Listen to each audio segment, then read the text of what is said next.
এই যে আমরা যে বিএনপি ভোট দিলাম তো কি পাইলাম? আমি লিখবি ভোট দিয়ে কোনো কিছু লাভ পাই না, বিএনপি দিয়ে কোনো লাভ পাইনি। তা আমরা জনগণ পাবলিক জনগণের মতন থাকি, ওই নিজে কামাই করো নিজে খাও, পানিতে মরলে মরে যাও। বৃষ্টি দিনে যে আমরা ভিজা যাই, যখন থেকে বৃষ্টি আয় তখন থেকে আর ঘরে আমরা সামলাইতে পারি না। এই যে পুরো পানিটা আমরা পুরো আদর্শ নগর পুরো পানি বইরা জায়গা, এই যে পানি যে ভরে আর থামে নাই, 2-3 ঘন্টা পরে আমরা ভিজতে থাকি। তো এই যে আমরা যে বিএনপি ভোট দিলাম তো কি পাইলাম? আমি লিখবি ভোট দিয়ে কোনো কিছু লাভ পাই না, বিএনপি দিয়ে কোনো লাভ পাইনি। তা আমরা জনগণ পাবলিক জনগণের মতন থাকি, ওই নিজে কামাই করো নিজে খাও, পানিতে মরলে মরে যাও। পুরাটা পানি আহে, আমরা পুরো তলায় যাই। দেখতেছেন তো কি অবস্থা পানির, পানি তো কোনো অবস্থা খারাপ না। এই আমার ঘর এইটা, আসেন দেখেন পানিটা দেখেন, গলির ভিতরে পুরো ভরা আছে, আসেন। তো এই যে পুরো এই পর্যন্ত পানি, আমার ঘরে গলিতে এরকম পানি মানে কিন্তু আমরা গরিব মানুষ, আমরা তো ঘর বানাইতে পারি না, ঘর ঠিক করতে পারি না। বছর মানে 3 বার তো আমাকে নানা পানি খাইতে হয়, 3-4 বার বছর পানি খাইতে হয়। আরে বছরে 3 বার পানি খাইতে, আর পুরো শরীরে মাইখা লইতে হয় পানি আমাকে পুরা। এই পানি কাছতে কাছতে আমার স্বামী মারা গেছে গা, এই পানিতে এই পানি আসতে আসতে আমার স্বামী মারা গেছে গা, যে অবস্থা হেনে পানি। কিন্তু কোন জনগণ কোন সরকার শুনে না, আমার কোন সরকার আমাকে কথা মানে। যদি সরকার যদি আমাকে কথা শুনতো, ভোট লবার জন্য আপনাকে একটা ভাড়া করে দিব, সুন্দর করে দিব, বানায় দিব, তাজমহল করে দিব, কিন্তু বাল দেই কোনো কিছু করে না, কোনো কিছু করে না। প্রথম যে রাস্তা যে পাবলিকের কষ্ট হয় সেটা আগে করুন।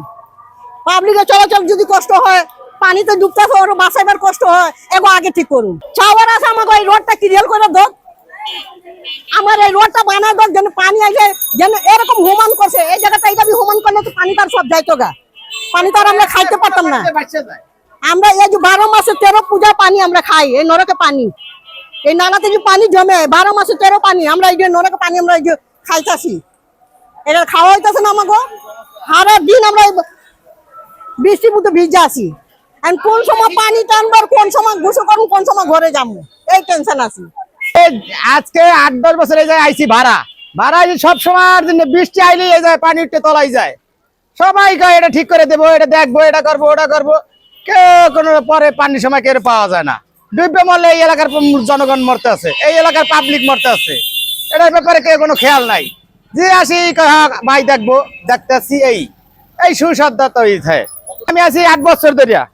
8 বছর ধরে কি এই ধরনের সমস্যা হচ্ছে? হ্যাঁ, এবছর 8 বছর ধরে এর থেকে বেশি, সে কম না, তলাই থাকে।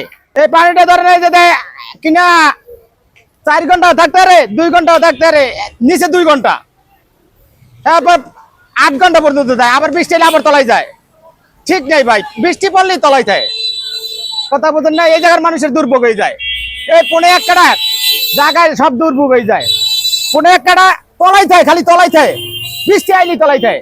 রাইতের দিন নাই, রাইতের খাট খাট বাইছে ওঠে।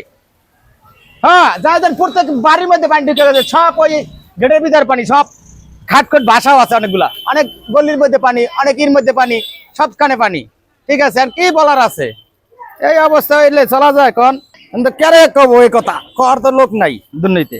হে দেখে না, হেরা তো নির্বাচন এই যে ভোটের আগে আগে আসে, ভোট চাইতে গেলে দেখে, হ্যাঁ ঠিক আছে ভাই দেখবো বা কিছু করবো, এটাই করে জায়গা। আর পানির সময় তো তারা আসে না কেউই, পানির সময় আসলে না একটা লোকে দেখতে পারে, তখন তোর বোঝে, তখন তো কেউ আসে না ভাই। আসলে না তখন বুঝতে পারতো যে এই জায়গাটা কষ্টটা কি, এই এলাকার মানুষের কষ্টটা কি। ঠিক আছে, এলাকার মানুষের কষ্টটা কি দেখতে পারতো, তারা আসেও না, দেখেও না, কেমনে বুঝবো? আর বোঝার মতো কোনো শেষ নাই এখানে। পানি তো সারা বছরই ওঠে ভাই, প্রতি বছরই ওঠে। কি বলবো, পরিষ্কার না করলে তো পানি উঠবই, ড্রেন ক্লিয়ার করতে হইব, পরিষ্কার করতে হইব, তো সরকার দায়ী। সরকার পদক্ষেপ নিতেছে না, এই জন্য সরকার দায়ী। সরকার যদি ঠিক মতো পরিষ্কার করে রাখতো তাহলে তার পানি উঠতো না, পরিষ্কার তো মূল কারণ।